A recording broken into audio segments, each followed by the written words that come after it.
الحمد لله رب العالمين والعاقبة للمتقين والصلاة والسلام على أشرف الأنبياء والمرسلين وعلى آله الطيبين الطاهرين وعلى آله وذرياته وأهل بيته وعلماء أمته وأولياء ملته أجمعين وعلى من اتبعهم بإحسان إلى يوم الدين. أما بعد فأعوذ بالله من الشيطان الرجيم. بسم الله الرحمن الرحيم. يا أيها الذين آمنوا اتقوا الله وكونوا مع الصادقين. صدق الله مولانا العظيم. قال الله تعالى في شان حبيبه الكريم: إن الله وملائكته يصلون على النبي يا أيها الذين آمنوا صلوا عليه وسلموا تسليما. اللهم صل على سيدنا ومولانا محمد وعلى آل سيدنا ومولانا محمد وبارك وسلم صلاة وسلاما عليك يا سيدي يا رسول الله وعلى آلك وأصحابك يا حبيب الله. مولاي صل وسلم دائما أبدا على حبيبك خير الخلق كلهم محمد سيد الكونين والثقلين والفريقين من عرب ومن عجم. یا اکرم الخلق ما لمن الوذ به سواك عند حلول الحادث العمم. یا رب بالمصطفى بلغ مقاصدنا واغفر لنا ما مضى یا واسع الکرم. حمد و صلاۃ کے بعد انتہائی واجب الاحترام معزز و مکرم سامعین ذی وقار حاضرین مجلس، اللہ رب العزت کی بارگاہ میں انتہائی انکساری کے ساتھ شکر ادا کرتے ہیں کہ اللہ تعالی نے ہمیں دوبارہ جمعۃ المبارک کی عظیم اور بابرکت ساعتیں عطا فرمائیں. اللہ کریم کی بارگاہ میں دعا ہے کہ ان ساعتوں کے طفیل سے ہماری تمام عبادات کو ایمان کی سلامتی کے ساتھ اپنی بارگاہ میں قبول فرمائیں، تمام چھوٹی بڑی خطاؤں کو معاف فرمائیں. انسان کی عمر تین اسٹیج پر، تین مراحل میں اللہ نے تقسیم فرمائی ہے، جس میں سے پہلی اسٹیج جو ہے، پہلا لیول جو ہے، پہلی سیڑھی وہ بچپنا ہے.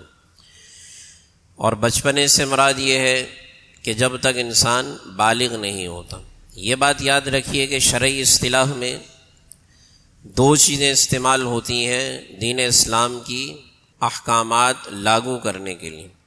دو طرح کی ٹرم استعمال ہوتی ہیں اور قرآن سنت کے سارے احکامات ان دو چیزوں پر ہیں، بالغ اور نابالغ. ٹھیک ہے، یہ دو ہی چیزیں ہیں. شرعی جتنے احکامات ہیں وہ ان دو چیزوں کو دیکھ کر لاگو کیے جاتے یا ان دو چیزوں کو دیکھ کر ہٹائے جاتے ہیں، اور تیسری کوئی چیز نہیں. یہ جو آج کل نئی اصطلاح بنا لی ہے نا، چائلڈ ہو گیا یا 18 سال کی عمر کی جو قید لگائی گئی ہے، شریعت میں اس کا کوئی اعتبار نہیں. بہرحال گفتگو کا اصل موضوع جو ہے اس کی طرف آتے ہیں. تو انسان کی عمر کی تین اسٹیجز ہوتی ہیں. نمبر 1 تو بچپنا، اور بچپنے سے مراد جب تک بچہ بالغ نہیں ہوتا. بالغ ہونے کے بعد جو اس کی عمر کا دوسرا اسٹیج، دوسرا لیول شروع ہوتا ہے، اس کو جوانی کہا جاتا ہے. جو ابتداءً نوجوانی ہوتی ہے اور پھر جوانی کی دہلیز پر انسان قدم رکھتا ہے. اور تیسری اسٹیج کیا ہے؟ بڑھاپا. تیسری اسٹیج جو عمر کا آخری حصہ ہے، وہ جب انسان کمزوریوں کی طرف بڑھتا ہے، عمر اس کی ڈھلنے لگتی ہے، بال اس کے سفید ہو جاتے ہیں، وہ عمر کا آخری حصہ بڑھاپا کہلاتا ہے. قرآن مجید فرقان حمید میں یا حضور اکرم صلی اللہ علیہ وآلہ وسلم کی تعلیمات میں ان تین اسٹیجز میں سب سے زیادہ اللہ تعالی نے یا حضور علیہ الصلاۃ والسلام کی تعلیمات میں جس اسٹیج کو فوکس کیا گیا ہے وہ درمیانی اسٹیج ہے. وہ کیا ہے؟ جوانی. جوانی یہ عزم ہمت کا دوسرا نام ہے، جوش ولولے کا ایک نام ہے جوانی، طاقت کا نام ہے، بہادری کا ایک نام جوانی ہے، غصے کے اظہار کا نام ہے جوانی، غصے کو پی جانے کا نام بھی جوانی ہے. ٹھیک ہے، ان تمام پر جوانی کا اطلاق ہوتا ہے. ضرورت کس بات کی ہوتی ہے کہ جوانی کی اسٹیج میں جس طرح بندہ اپنے دنیاوی مقاصد کو سیٹ کرتا ہے، اپنے دنیاوی عزم کو سامنے رکھ کر اس کے لیے کوشش کرتا ہے، تو ضرورت اس بات کی بھی ہوتی ہے کہ آخرت کے بھی کچھ گول سیٹ کیے جائیں، آخرت کے بھی کچھ مقاصد سامنے رکھے جائیں، تاکہ ہماری جو جوانی ہے وہ جوانی اللہ اور اس کے رسول صلی اللہ علیہ وآلہ وسلم کی اطاعت میں گزر سکے۔ آگے اس بات کی وضاحت آئے گی۔ اللہ کی بارگاہ میں سب سے زیادہ پسندیدہ عبادت عمر کی جس اسٹیج کی ہے وہ بھی جوانی ہی، اور آج سب سے بڑا فقدان اسی جوانی کا بے بہرا ہونا، اسی اسٹیج کا قرآن و سنت کے خلاف ہونا۔ یہ بات یاد رکھیے کہ جوان لوگ کسی بھی معاشرے کا مستقبل ہوا کرتے ہیں۔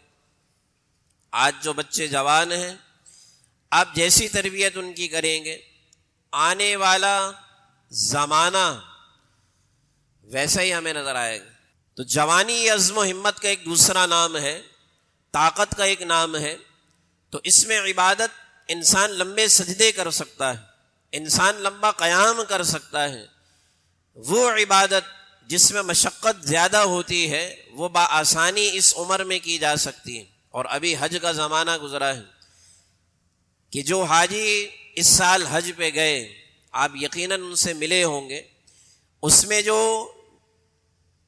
بڑھاپے کی اسٹیج میں حج پر گئے ان سے آپ ملے، ان سے احوال پوچھے، اور اس کے مقابلے میں جو عزم و ہمت کے ساتھ اس دوسری اسٹیج پر اللہ کے حضور حاضر ہوئے، آپ ان سے پوچھے، دونوں کے حج میں بڑا فرق ہوگا۔ جوانی کا حج اور بڑھاپے کے حج میں بڑا فرق ہوتا ہے۔ ایسے جوانی کی عبادات، جوانی کی مشقت، دنیاوی اعتبار سے بھی اگر ہم دیکھیں نا، تو جوانی کی حالت میں ہم جتنی محنت مزدوری کر سکتے ہیں بڑھاپے کی عمر میں اتنی نہیں کر پاتے۔ یہی وجہ ہے نا کہ جب جوان ہم ہوتے ہیں تو ہم کیا سوچتے ہیں کہ بس آج ہم نے اس عمر میں ہم نے دنیا کو تسخیر کرنا ہے، اس عمر میں ہم نے دنیا کو حاصل کرنا ہے۔ تو جس طرح دنیاوی گول ہم سیٹ کرتے ہیں نا، گول مقصد منزل، جس طرح دنیاوی منزل کو سیٹ کیا جاتا ہے، جوان بندہ جب ہوتا ہے نا تو دنیا کے مقصد، کسی بھی مقصد کو سیٹ کر کے اس کے لیے کوشش کرتا ہے۔ تو سمجھداری اس بات کی ہے کہ آخرت کے گول کو بھی سیٹ کیا جائے، اور آخرت کا گول، آخرت کی منزل کیا ہے؟ رضائے الہی۔ رضائے الہی صرف آخرت میں نہیں ملنی بلکہ دنیا میں اس کا حصول بھی ضروری ہے۔ ہر کام کو رضائے الہی کے تحت کیا جائے، اور رضائے الہی کے لیے بندہ جب کوشش کرتا ہے تو اللہ تعالیٰ اس جوان کے دنیاوی مقاصد کو اس کے قدموں میں ڈال دیتا۔ بندہ جب رضائے الہی کو مقدم رکھے۔ اب آئیے قرآن مجید فرقان حمید میں ہم یہ سمجھتے ہیں کہ اللہ تعالیٰ نے جو انسان کی تخلیق فرمائی، اس تخلیق کے پیچھے مقصد کیا ہے، اور ہم نے پھر مقاصد کیا بنا لیے۔ قرآن میں اللہ تعالیٰ نے سورۃ الذاریات میں ارشاد فرمایا کہ وما خلقت الجن والانس الا لیعبدون، کہ جنات اور انسان کو ہم نے صرف اپنی عبادت کے لیے پیدا کی۔ اب مقصد تخلیق کیا ہوا؟ اللہ کی عبادت۔ یہ اللہ نے مقصد بتا دیا، دنیا میں تمہارے آنے کا مقصد کیا ہے؟ صرف اللہ کی عبادت ہے۔ اب وہ عبادت مختلف صورتوں میں ہو سکتی ہے، والدین کی فرما برداری میں ہو سکتی ہے، والدین کی اطاعت گزاری میں ہو سکتی ہے، قرآن و سنت کی پابندی میں ہو سکتی ہے، حق حلال کے لیے کوشش کرنے میں بھی عبادت کا پہلو اسی لیے رکھا گیا ہے کہ یہ ساری چیزیں عبادت ہیں، کیونکہ عبادت کا اطلاق صرف نماز پر نہیں ہوتا ہے۔ ہم نے تو یہی سمجھ لیا نا کہ عبادت صرف نماز کا نام ہے، اور اس میں بھی ہم کتنے کامل ہیں وہ ہمیں معلوم ہی ہے، اس میں بھی ہمارا کیا حال ہے وہ ہم سے بہتر ہمارے بارے میں کوئی نہیں جانتا ہے۔ تو عبادت صرف نماز کے مجموعے کا نام نہیں۔ اسلام کی خوبصورتی اصل میں ہے بھی یہی کہ اسلام صرف عبادتوں کے مجموعے کا نام نہیں، بلکہ اسلام تو زندگی کے ہر شعبے میں ہماری رہنمائی کرتا ہے۔ تو اللہ نے فرما دیا کہ تمہاری دنیا میں آنے کا مقصد، تمہاری تخلیق کا مقصد کیا ہے؟ اللہ کی عبادت۔ اور میں نے عرض کر دیا کہ عبادت صرف نماز کا نام نہیں، حتیٰ کہ ہمارا نماز کے لیے آنا یہ مختصر سا جو سفر ہوتا ہے، اسلام اس میں بھی ہماری رہنمائی کر رہا ہے کہ راستے میں کس طرف چلنا ہے، نظریں کہاں ہونی چاہیے، آنے جانے والوں کے ساتھ تمہارا کیا معمول ہونا چاہیے۔ ہر چیز میں اسلام ہم نے اللہ کی عبادت کے لیے، اس کے حضور سجدہ ریز ہونے کے لیے تو ابھی منزل پر پہنچنا ہے، پہنچنے سے پہلے بھی اسلام ہماری رہنمائی کر رہا ہے، تو گویا اللہ نے ہمیں دنیا میں اپنی عبادت کے لیے بھیجا ہے۔ تو مقصد تخلیق اللہ کی عبادت ہے۔ اور پھر قرآن کی سورہ آل عمران کی آیت میں اللہ فرماتا ہے اور حکم دیا جا رہا ہے کہ تمہارا مرنا کس حال میں ہونا چاہیے۔ اللہ فرماتا ہے یا ایھا الذین آمنوا اتقوا اللہ حق تقاتہ، کہ اے ایمان والو اللہ سے ڈرو جیسے اس سے ڈرنے کا حق ہے، ولا تموتن الا وانتم مسلمون، اور ہرگز نہ مرنا مگر حالت اسلام میں۔ یعنی اللہ حکم ارشاد فرما رہا ہے کہ تمہاری موت اسلام کی حالت میں ہی آنی چاہیے۔ ہم آج یہ نہ سمجھیں کہ صرف ہم نے کلمہ پڑھ لیا ہے، نام ہمارا مسلمانوں میں ہے، مرنے کے بعد ہماری تدفین مسلمانوں کے قبرستان میں ہو جائے گی اور حسب روایت سوئم کا اعلان ہو جائے گا، ٹھیک ہے نا۔ اب تو یہ رسومات کی حد تک رہ گیا، یقین کر، میرا اپنی زندگی کا مشاہدہ اب یہی، اور آپ لوگوں نے بھی دیکھا ہوگا کہ یہ 40واں سوئم یہ صرف رسم تک محدود رہ گیا۔ جو مقصد تھا نا اس کے پیچھے ایصال ثواب، وہ مقصد بھی ہم نے چھوڑ دیا ہے۔ تو ہم یہ نہ سمجھیں کہ ہمارا شمار صرف مسلمانوں کا نام رکھ لینے سے، مسلمانوں کے معاشرے میں رہنے سے ہمارا شمار مسلمانوں میں ہو رہا ہے، بلکہ مسلمان وہ ہے کہ جو اللہ اور اس کے رسول صلی اللہ علیہ وآلہ وسلم کے احکامات کی پابندی کرتا ہو۔ جو احکامات ہمیں دیے گئے زندگی گزارنے کے لیے، جو اصول بتائے گئے، مسلمان وہی ہے کہ جو ان اصولوں کے مطابق اپنی زندگی گزارے، اور جو ان اصولوں سے ہٹ رہا ہے۔ ایک چھوٹی سی مثال میں آپ کو دوں، آپ کا اگر کوئی بچہ آپ کی نافرمانی کرے اور نافرمانی میں اتنا آگے بڑھ جائے تو نتیجہ کیا نکلتا؟ والدین گھر سے بھگا دیتے ہیں نا، اس سے ایک اسٹیپ آگے چلے جائیں، جائیداد سے عاق کر دیا جاتا ہے، لا تعلقی کا اظہار کر دیتے ہیں کہ ہمارا اپنے اس بیٹے سے کوئی تعلق نہیں۔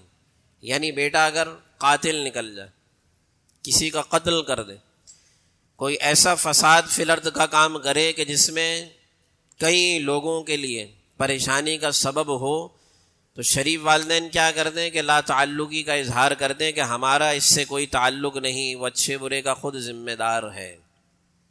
چھوٹی سی مثال میں نے دی ہے نا، تو اس کو سامنے رکھ کر بلا تمثیل رب کی ذات کے لیے ذرا تصور کریں۔ تمثیل نہیں ہو سکتی، لیکن ایک سوچ آپ کو دے رہا ہوں کہ بندہ جب نافرمانی کر رہا ہو، اور حضور علیہ الصلوۃ والسلام نے کئی موقع پر فلیس منا فلیس منا فلیس منا کے الفاظ بیان فرمائے ہیں مختلف احادیث مبارکہ میں۔ کہیں ارشاد فرمایا کہ جو ہمارے چھوٹوں پر رحم نہ کرے، ہمارے بڑوں کی توقیر نہ کرے، فرمایا وہ ہم میں سے نہیں۔ فرمایا کہ جو جاہلیت کی پکارے، نوحہ کرے یا نوحے میں شریک ہو اور گریبان پھاڑ دے، گریہ ازاری کرے، جس کی ایک شکل ماتم ہے نا، تو فرمایا کہ اگر کوئی زمانے جاہلیت کے ان امور کو سر انجام دے رہا ہے فلیس منا، وہ بھی ہم میں سے نہیں۔ ایسے ہی حضور علیہ الصلوۃ والسلام نے ارشاد فرمایا کہ النکاح من سنتی فمن رغب عن سنتی فلیس منی، فرمایا نکاح میری سنت ہے، اور جس نے بھی میری سنت سے اعراض کیا وہ ہم میں سے نہیں۔ ہم میں سے نہیں کا مطلب کیا ہے کہ وہ انسانیت سے نکل گئے؟ سوچے نا اگر الفاظ میں کہ ہم میں سے نہیں کا مطلب کیا ہے؟ کیا ہم انسان نہ رہے؟ انسان تو ہیں ہم مسلمان نہ رہے؟ جیسے ہم سوچتے ہیں نا ہم نے کلمہ پڑھ لیا ہے، نماز کے لیے آ گئے، تو ہم پر اسلام کا لیبل لگ گیا، اسلام کا لیبل ہم پہ لگا ہوا ہے۔ فلیس منا کا مطلب کیا ہے کہ حضور علیہ الصلوۃ والسلام ارشاد فرماتے ہیں کہ وہ ہمارے طریقے پر نہیں ہے، اور جو ہمارے طریقے پر دنیا میں نہیں ہے اللہ تعالیٰ قیامت کے دن اس کا حشر بھی ہمارے ساتھ نہیں فرمائے گا، اس کے نامہ اعمال کو ہماری امت کے ساتھ نہیں تولا جائے گا۔ دنیا میں اس نے جس قوم کی مشابہت اختیار کی ہے، من تشبہ بقوم فہو منہم، او کما قال علیہ الصلوۃ والسلام، فرمایا کہ وہ دنیا میں جس کے پیچھے چل رہا ہے قیامت میں بھی وہ اسی کے ساتھ ہوگا۔ تو اللہ ارشاد فرماتا ہے کہ تم ہرگز ہرگز ہرگز نہ مرنا صرف اسلام پر، یعنی تمہاری جب موت آئے تو تمہارا دین، تمہارا ایمان، تمہارا اسلام سلامت ہونا چاہیے، اور یہ دین، یہ اسلام، یہ ایمان اسی وقت سلامت ہوتا ہے کہ جب دنیاوی زندگی صحیح گزاری۔ دنیاوی زندگی صحیح نہیں گزاری اور ہم چاہتے ہیں کہ ہمارا آخری وقت جو ہے جیسے اس کی ایک میں مثال دوں نا چھوٹی سی، کہ ہم موت سیدنا امام علی مقام امام حسین رضی اللہ عنہ جیسی چاہتے ہیں۔ ہم موت کیسی چاہتے ہیں کہ جیسی شہادت امام علی مقام کو نصیب ہوئی، ہم ایسی موت چاہتے ہیں، لیکن زندگی یزید کے طریقے پر گزار رہے ہیں۔ تو اللہ کا یہ قانون کبھی بھی نہیں بدلتا ہے، جو اللہ نے مکافات عمل اور یہ قانون قدرت جو بنایا ہوا ہے کہ جو یزید کے مطابق زندگی گزارے گا اس کی موت بھی یزید جیسی ہوگی، اور جو امام علی مقام سید الشہداء امام حسین رضی اللہ عنہ کے طریقے پر چلے گا اللہ اس کو ان جیسی موت نصیب فرمائے گا۔ یہ بڑا آسان سا قاعدہ ہے۔ تو جوانی یہ عمر کی وہ دوسری سٹیج ہے کہ جس کو سنبھالنا بڑا ضروری ہوتا ہے، اور یاد رکھیے جس نے اس عمر کو سنبھال لیا، جس نے اس اسٹیج کو سنبھال لیا، اور اس عمر میں جس کے دل میں خوف خدا پیدا ہو گیا نا، تو سمجھ لے تقوی کی کئی منزلیں تو اس نے ویسے ہی طے کر لی۔ کئی منزلیں جو بڑھاپے کی عمر میں انتہائی مشقت کے باوجود بھی انسان اس منزل تک نہیں پہنچ پاتا کہ جس منزل پر جوان اللہ کا خوف رکھنے کی وجہ سے پہنچ جاتا ہے، لیکن بڑھاپے میں انسان اس منزل کو نہیں پاتا۔ ہمارے معاشرے کا المیہ کہ جوانی لاؤبالی میں گزارنی ہے، جوانی عیش و عشرت میں گزارنی ہے، لہو و لعب میں گزارنی ہے، اور کیا کہتے ہیں کہ جوانی بڑی مستانی ہوتی۔ تو مجھے آپ بتائیے کہ صحابہ کرام علیہم رضوان میں سے کئی جوان، یہی سید الشہداء کی بات کریں تو ان پر جوانی نہیں آئی، امام حسین رضی اللہ عنہ پر، اور بڑے بڑے اکابرین اس امت کے ان کی مثالیں موجود ہیں، جن میں سے ایک مثال میں آپ کو اگر عرض کروں نا کہ آج جن کی بدولت اللہ نے ہمیں اسلام کی دولت نصیب فرمائی، اگر وہ سندھ فتح نہ کرتے تو آج یہاں پر شاید اسلام کا اس طرح پرچار نہ ہوتا نا۔ کون تھے؟ جن ہیرو کا آج بچوں کو ہم نام بتانے میں عار محسوس کرتے ہیں نا، جن کے تذکرے ہم نے کتابوں سے نکال دیے، جن کا ذکر خیر اس نئی نسل کو پتہ ہی نہیں ہے کہ محمد بن قاسم کس غازی کا نام ہے۔ آج ہم اپنے بچوں کے کان میں اذان دیتے ہیں نا، نام رکھتے ہیں مسلمانوں والا، اور پھر عقیقہ بڑے دھڑلے سے کریں گے، اپنے دوست احباب رشتہ داروں کو بلا کر خوشی کا اظہار کریں گے۔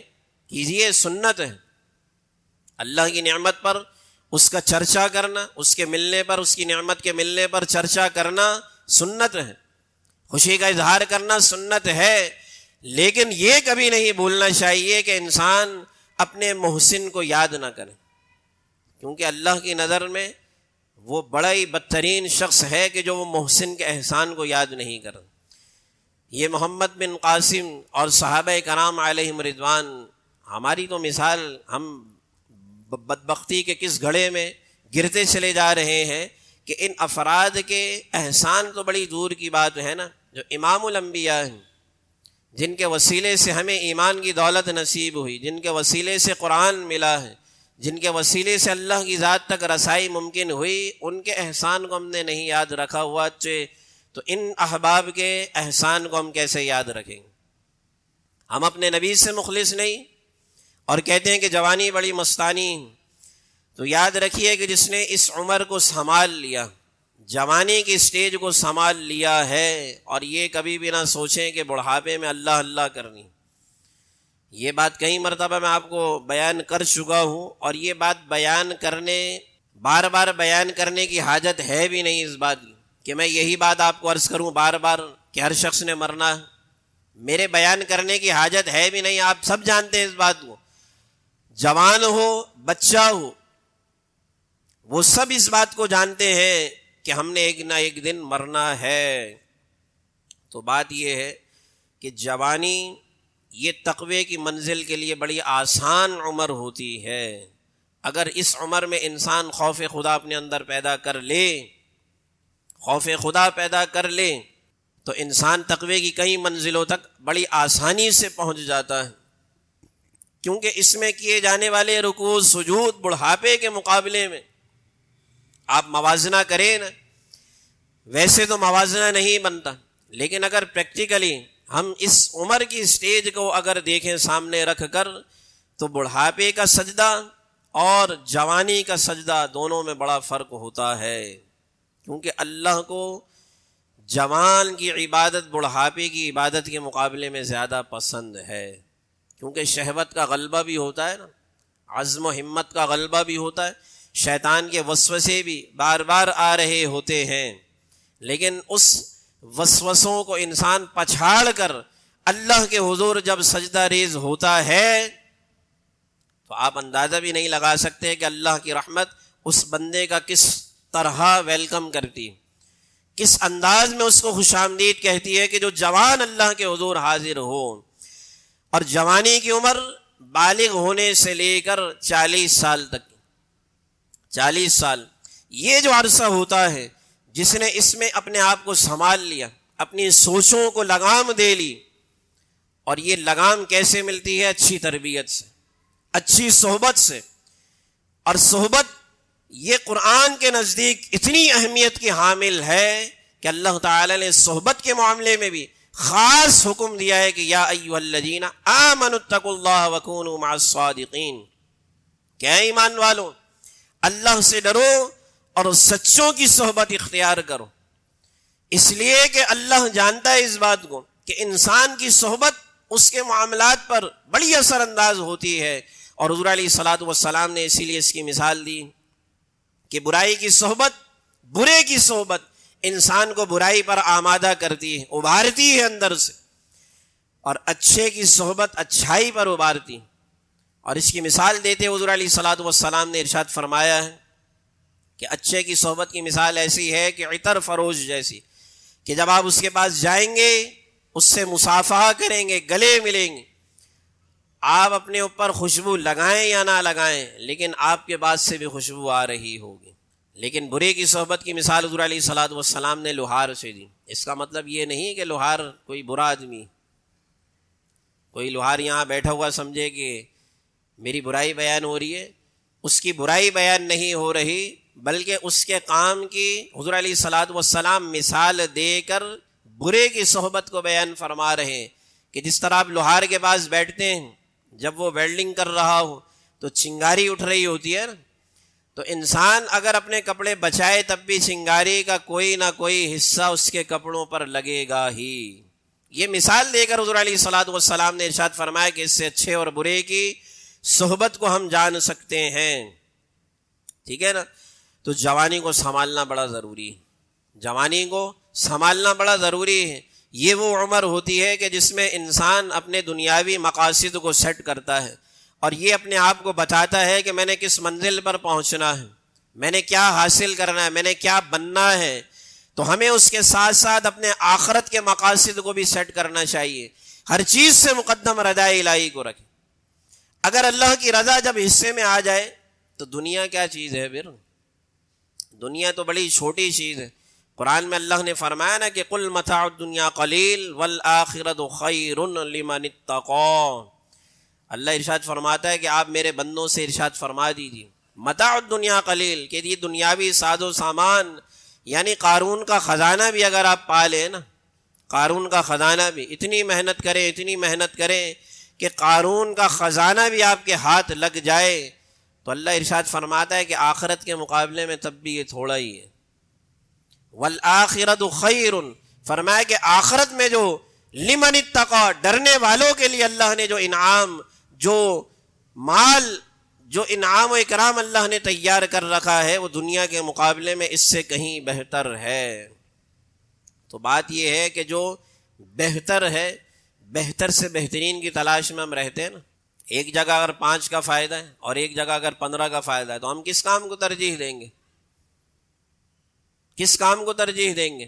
ظاہری سی بات ہے کہ جو زیادہ فائدے والا کام ہے دونوں جگہ مشقت زیادہ ہے، اور آج کیا جملہ بولا جاتا ہے کہ ہارڈ ورک سے زیادہ اسمارٹ ورک پر ترجیح زیادہ دی جاتی۔